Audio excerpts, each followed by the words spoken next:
ये बेलीपार थाना क्षेत्र का चंदौली गांव है, जहां बीती रात एक ही गांव से 3 भैंस चोर उठा ले गए। रात 12 बजे के बाद की घटना है।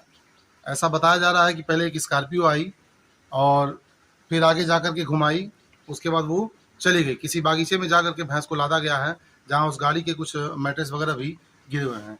हमारे साथ चाचा जी मौजूद हैं, ये बात करते हैं कब की घटना है और कब इनको जानकारी हुई। कब की घटना है सर? सब 12 बजे की बात हुई। 12 बजे की बात की है। तो जानकारी इसकी कब हुई? जानकारी हमें 4 बजे भोर में। तो पुलिस को सूचना दिया गया? पुलिस को सूचना दिए हैं जी। सब नंबर आए जी। 9 बजे बुलाए हैं थाने पे तहरीर देनी है। तो किसी पे संदेह है या कोई संदेह है नहीं है। जी। कितनी भैंस गई है आपकी? एक भैंस। तो उसका लागत कितना रहा होगा? 50-55 के करीब में। ठीक है। और इस क्षेत्र में चोरों का इतना आतंक है, कभी किसी के मकान का ताला टूट जा रहा है, कभी कोई गोमती टूट जा रही है। अभी कुछ ही दिन की घटना है, डवर पार की एक सुनार की दुकान में उनका शटर तोड़ करके उनका कुछ जेवरात और नकदी उठा ले गए थे। 4 पानी में पिछले महीने भैंस चोरी हुई थी। हाटा में, इसी गांव के हाटा में एक मकान का ताला तोड़ करके लाखों तक का चोरी किया गया था। एक माता जी भी मौजूद हैं जिनकी 2 भैंस उठा ले गए हैं। आइए इनसे बात करते हैं। सामने से इधर आ जाओ। कितनी भैंस आपकी गई हैं?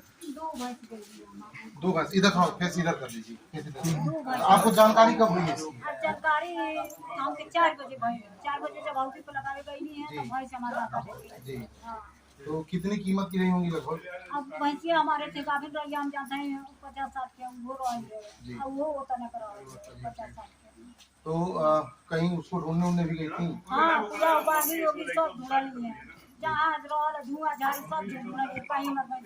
अच्छा, पहले भी कई बार आपकी भैंस को रिचार्ज हुई है? हाँ, कई बेर हमार भैंस सब खोल देले रहना है तक हम केहर और रात रही तक हम बांध देते रहे। मिल गई थी? हाँ, बाकी अब की गायब हो गई। अच्छा। हाँ, तो पुलिस को सूचना दे दी गई है? यही से आए यही लोग दिया ना। तो किसी को डाउट है किसी के ऊपर आपको? अब देखो मैं हमारे टोलवा में मनाई छोड़त रहना भाई जी। तो कभी स्पष्ट देखी थी या फिर देखले संदेह नहीं रही है, हमारे टोलवा में मनाई छोड़ दिया। संदेह की थी? इस बार क्या लग रहा है आपको? अब यह होता कि जब हरदम छोड़त रह भाई तू छोड़ ले होकर के जब हटवा में देखा आप लोगों ने, पूरा व्यवस्थित होकर के चोर इस घटना को अंजाम दे रहे हैं। लग्जरी गाड़ियों से चल रहे हैं और दूर कहीं बाहर ले जा करके उन्हें लोड कर रहे हैं और वहां से लेके चले जा रहे हैं। अजीब विडंबना है। पुलिस लगातार कहती रहती है वो रात भर गश्त करती है, चौराहों पे ड्यूटी लगी रहती है लोगों की। इसके बावजूद भी किस तरह से घटना को अंजाम दिया जा रहा है कि कहीं भी पकड़ में नहीं आ रहे हैं। गोला हुआ, गगहा हुआ, अपना बेली पार भी हुआ, लगातार घटनाओं को अंजाम दिया जा रहा है, लेकिन इसके बावजूद भी एक भी घटना का भी पर्दाफाश नहीं किया गया है।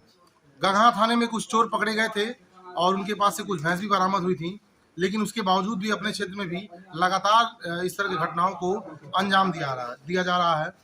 पहले ये हो रहा था, गांव के बाहर बने घर को टारगेट किया जाता था और वहां से भैंसों को या पशु को खोला जाता था, वहां से ले जाते थे। लेकिन यहाँ माता जी का जो मकान है गांव के बीचों बीच में स्थित है। ये मकान बाहर है, लेकिन माता जी का जो मकान है वो गांव के बीचों बीच में स्थित है। वहां से भैंस को खोला गया और वहां से लेकर के लूट करके वो चले गए। अजीब बात है, इतने गश्त के बाद भी ये घटना को अंजाम इतने सफलतापूर्वक दे रहे हैं और पकड़ में नहीं आ रहे हैं, कोई सुराग नहीं छोड़ रहे हैं, कोई सबूत नहीं छोड़ रहे हैं। अब देखना है इस मामले में पुलिस कितनी कार्रवाई करती है। ऐसे तमाम खबरों के लिए देखते रहिए न्यूज़ ऑन।